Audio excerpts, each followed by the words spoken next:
எனதரமை captain தொலைக்காட்சி நேயர்களே, இந்த நலம் தரும் நம் ஜாதகம் என்ற தலைப்பின் கீழ் உங்களை சந்திப்பதில் மிக்க மகிழ்ச்சி. ஒரு குறிப்பிட்ட ஜாதகத்தில், குறிப்பிட்ட நட்சத்திரத்தில், குறிப்பிட்ட பாதத்தில் பிறந்திருக்கக்கூடிய, எப்பொழுதுமே ஜாதகத்தை பார்த்துட்டு அதை ஒரு துணையாக வச்சுக்கிறதுக்கு தான் நம்ம ட்ரை பண்ணணுமே தவிர, குறைகள் இருப்பதாக நினைத்து கொண்டு அதனை பார்த்து பயந்து பரிதவித்து எங்கே போனால் எது தீரும் அப்படிங்கிற மாதிரி ஊரை சுற்றி அலைஞ்சி கஷ்டப்பட்டு உங்களுடைய நேரத்தையும் பணத்தையும் மனதையும் புண்ணாக்கி வீணாக்கி இப்படிப்பட்ட நிகழ்வுகளுக்கு செல்லக்கூடாது என்ற காரணத்தை முன்னிட்டு தான் எதை எப்பொழுது உங்கள் ஜாதகத்தின் மூலமாக பார்த்து தெரிந்து கொண்டு செயலாற்ற வேண்டும் என்று சொல்லக்கூடிய அநேக செய்திகளை இதன் மூலமாக உங்களுக்கு சொல்லிக்கிட்டு வரேன். இதில் நேற்றைக்கு கூட அச்சுவனி நட்சத்திரம் 4வது பாதத்தில் பிறந்த பிள்ளைகளை பற்றி பேசுகிற போது, இந்த ஆண் பிள்ளைகளுக்கெல்லாம் திருமண வயது என்று சொல்லக்கூடியது சூரிய தசையில் வியாழ புக்தி, அது ரொம்ப சின்ன வயசாக இருக்குது, எங்கள் குடும்பத்தில் அப்படியெல்லாம் நாங்கள் கல்யாணம் பண்ண மாட்டோம். அப்படி என்றால் நீங்கள் சந்திர திசை வியாழ புக்தி. இந்த சந்திர திசை வியாழ புக்தி என்று சொல்லக்கூடியது காரக புக்தியாக வருகிற காரணத்தினால கண்டிப்பாக அந்த நேரத்தில் நடக்கக்கூடிய எந்த விஷயமாக இருந்தாலும் முழுமை பெறக்கூடியதாக இருக்கும். ஒரு ஜாதகத்தில் பார்த்தீங்கன்னா, ஒரு திசையை எடுத்துக்கிட்டு பேசுகிற போது அந்த திசையில் 4 விதமான செயல்பாடுகளை கொண்டிருக்கக்கூடிய கிரகங்கள் இருப்பாங்க. அதுதான் அந்த காலத்தில் நம்ம கிரந்தங்கள் என்ன சொல்லியிருக்காங்கன்னா, வேதகன், போதகன், பாசகன், காரகன் அப்படின்னு சொல்லுவாங்க. இந்த வேதகன், போதகன், பாசகன், காரகன் அப்படின்னு சொல்லக்கூடியதில் இந்த காரகன் என்று சொல்லக்கூடியவன் எந்த புக்தியாக வருகிறதோ அந்த புக்தி தான் அந்த ஜாதகத்திற்கு முழுமைப்படுத்தக்கூடிய விஷயங்களை செய்து கொடுக்கும். அப்படி என்றால் இந்த சந்திரதிசை வியாழ புக்தியில் நீங்கள் கல்யாணம் பண்ணிக்கிறது மட்டுமல்ல, முடிந்தால் ஒரு குழந்தையை பெற்றுக்கொள்வது கூட மிகப்பெரிய சிறப்பாக அமையும். நீண்ட தூரங்களுக்கு சென்று பொருள் சேர்க்க வேண்டும், புதுசாக வீடு வாங்கணும், சொத்து சேர்த்து கொள்ள வேண்டும், இப்படி உங்களுடைய வாழ்க்கையை இன்னும் கொஞ்சம் அப்கிரேடு பண்ணிக்கணும் அப்படின்னாலும் கூட இந்த சந்திர புக்தியில், சந்திர திசையில் வியாழ புக்தியில் நீங்கள் முயற்சிகள் எடுக்கிற போது அது மிகப்பெரிய நன்மைகளை செய்யக்கூடியதாகவே உங்களுக்கு அமையும். அதனால தான் சொல்லுவாங்க, பொதுவாகவே 4, 5ஆம் இடத்ததிபதிகள் திசை என்பது மிகப்பெரிய சிறப்பு. அதிலும் 9 குடையவனும் இன்வால்வ் ஆகிறதுங்கிறது அதை விட ஒரு பெரிய பேரும் புகழும் கிடைக்கக்கூடிய வாய்ப்புகள் இல்லை. அந்த மாதிரி நீங்கள் பார்த்து பண்ணிக்கொள்ள வேண்டியது கட்டாயம். அப்படி செய்கின்ற போது தவிர்க்க வேண்டிய நட்சத்திரங்களை பற்றி நான் சொன்னேன். அது கூடவே இன்னொன்றை நீங்கள் சேர்த்து பார்த்து கொள்ள வேண்டும். என்னென்னு கேட்டால், 2 பேருக்கும், அதாவது திருமணம் செய்து கொள்ளுகின்ற காலகட்டத்திலே, இப்போ இந்த பையனுக்கு பார்த்தீங்கன்னா கல்யாணம் சந்திர திசையில் பண்ணுறதா வச்சுக்கோங்களேன்.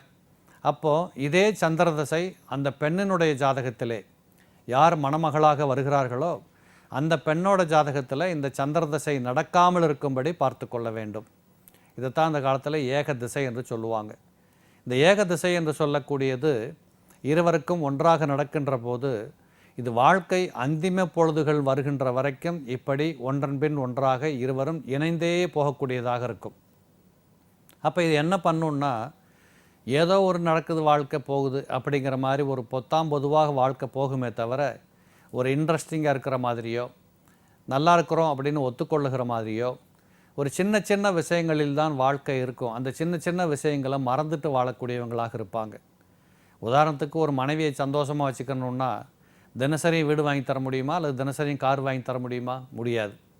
அப்போ அந்த சின்ன சின்ன விஷயங்கள் என்ன, ஒரு சினிமாவுக்கு கூட்டிகிட்டு போனால் சந்தோஷப்படலாம், கோயிலுக்கு போனால் சந்தோஷப்படலாம், ஒரு புடவை வாங்கி கொடுத்து சந்தோஷப்படலாம், ஒரு முழம் பூ வாங்கி கொடுத்து கூட சந்தோஷப்படலாம். ஆனால் இப்படிப்பட்ட ஏக திசைகள் நடக்கக்கூடிய தம்பதிகளுக்கு மத்தியிலே இப்படி சின்ன சின்ன விஷயங்களிலே ஒரு மகிழ்ச்சியை ஏற்றுக்கொள்ள தெரியாத தம்பதிகளைப் போல வாழ்ந்து முடித்து ஒரு ஏக்கத்தோடு அந்திம காலகட்டத்தை சந்திக்கக்கூடிய பிள்ளைகளாக இவங்க இருப்பாங்க. அதனால தான் சொல்கிறது, இந்த ஏக திசை நடப்பது என்பதை கட்டாயம் தவிர்ப்பது என்பது சிறப்பு. சரி, ஒருவேளை இந்த சந்திர மகாதிசை என்று சொல்லக்கூடியது அப்போ எப்போ இருந்து எப்போ வரைக்கும் நடக்கும்னு கேட்டிங்கன்னா, 37வது வயது வரைக்கும் நடக்கும். கிட்டத்தட்ட 27 ஆரம்பித்து 37 வயசு வரைக்கும் நடக்கும். இந்த 37 முடிவதற்குள்ளாக ஒரு பக்கம் பார்த்திங்கன்னா மேச ராசியில் சந்திரன் இருக்கிறார், ராசி கட்டத்தில் நவாம்சத்தில் ராசிநாதனாகவே சந்திரன் இருக்கிறார். ஆக சுகபோகமான வாழ்க்கை ஏற்படுத்தி கொள்வதற்கு இந்த சந்திர திசை மிகப்பெரிய உத்தமமான திசையாக இருக்கும். இதற்கு பிற்பாடு வரக்கூடியது என்னென்னு கேட்டிங்கன்னா, செவ்வாய் திசை ஒரு 7 வருஷம் வரும்.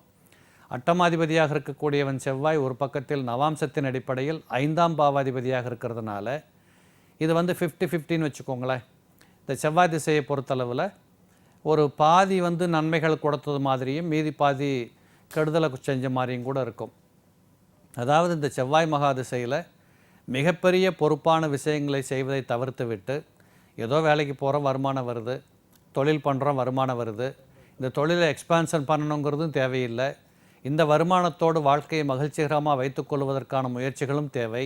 இப்படி உங்களுடைய அளவுகோலை நீங்களே புரிந்து கொண்டு உங்களுக்குள் ஒரு மனக்கட்டுக்கோப்பான வாழ்க்கையை வைத்துக்கொண்டு வாழ்க்கையை துவங்கினால் இந்த செவ்வாய் திசையும் உங்களுக்கு மிகப்பெரிய மோசம் என்று சொல்லுவதற்கில்லை.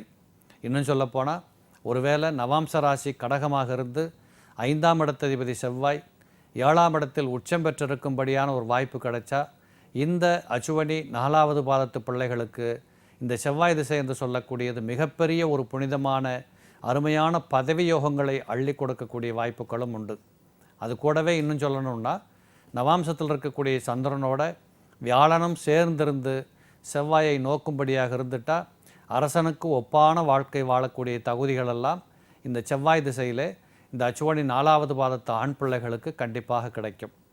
இதற்கு பிற்பாடு பார்த்தீங்கன்னா ராகு மகா திசை வரும். நான் ஆரம்பத்தில் இந்த அச்சுவனி 4வது பாதம் சொல்லுகிற போது கவனிக்கப்பட வேண்டிய 2 கிரகங்கள், அதில் ஒருத்தர் சனி பகவான் ஒருத்தர் சுக்கிரன்னு சொல்லியிருந்தேன். இப்போ பார்த்தீங்கன்னா இந்த ராகு மகா திசை சனி பகவான் செய்ய வேண்டிய வேலைகளை எல்லாம் செய்யக்கூடிய திசையாக வருவார்.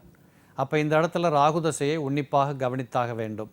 இந்த ராகு திசை ஒருவேளை நல்ல இடங்களில் இருந்து சுபகோள் என்று சொல்லக்கூடிய வியாழனால் பார்க்கப்பட்டிருக்கணுமே தவிர வியாழன் சேர்ந்திருப்பது கூட சிறப்பு கிடையாது.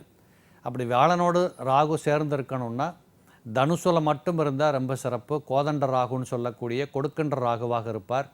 மற்ற இடங்களில் இருந்து அந்த ராகுவை வியாழ கிரகம் என்று சொல்லக்கூடிய ராசிக்கு 9 குடையவனும் நவாம்ச ராசிக்கு 9 குடையவனும் இப்படி இருக்கக்கூடிய பகுதியாக இருக்கக்கூடிய குரு பார்த்து கொண்டிருந்தால் இந்த ராகு மகா திசை ஒரு அரசனுக்கு ஒப்பான வாழ்க்கை வாழக்கூடிய தகுதிகளை எல்லாம் அள்ளி கொடுத்து வசதி வாய்ப்புகளோடு கூடிய நல்வாழ்வை அள்ளி கொடுக்கக்கூடியதாக இருக்கும். ஆனால் எப்படி பார்த்தாலும் இந்த ராகு மகா திசையின் கால அளவு 37 துவங்கி 55 வயது வரைக்கும் நடக்கும். அநேகமாக பார்த்தீங்கன்னா இந்த 55 வயசுக்கு அப்புறம் வியாழ மகா திசை ஏற்பட்டு 71 வயசு வரைக்கும் தொடர்ந்து வரும். இந்த வியாழ திசை என்று சொல்லக்கூடியது எந்த இடங்களிலிருந்து நடத்தினாலும் பரவாயில்ல. நவாம்சமும் கடகம், ராசியும் மேசமாக இருக்குது. இதில் ஒருவேளை லக்னமும் மேச லக்னம் கடக லக்னமாக இருந்து விட்டால் இந்த வியாழ திசை என்று சொல்லக்கூடியது இந்த அச்சுவனி 4வது பாதத்து பிள்ளைகளுக்கு கேட்கவே வேண்டாம், 100% வாழ்க்கையை முழுமைப்படுத்தக்கூடிய ஒரு அருமையான வாழ்க்கையாக இருப்பதை நீங்கள் பார்த்து கொள்ள முடியும். இந்த பெற்றோர்களாக இருக்கக்கூடியவர்கள் இப்போ சொன்ன செய்திகளை எல்லாம் மனதிலே உள்வாங்கி வைத்துக்கொண்டு இதற்கு தக்கபடி உங்கள் பிள்ளைகளின் கால பருவங்களை அறிந்து அவர்களுக்கு உண்டான செயல்பாடுகளை நீங்கள் செய்ய துவங்கினால் வாழ்க்கை மிக பிரமாதமாக இருக்குங்கிறதான் உண்மை. மீண்டும் நாம் அடுத்த நிகழ்ச்சியில் சந்திப்போம். நன்றி, வணக்கம்.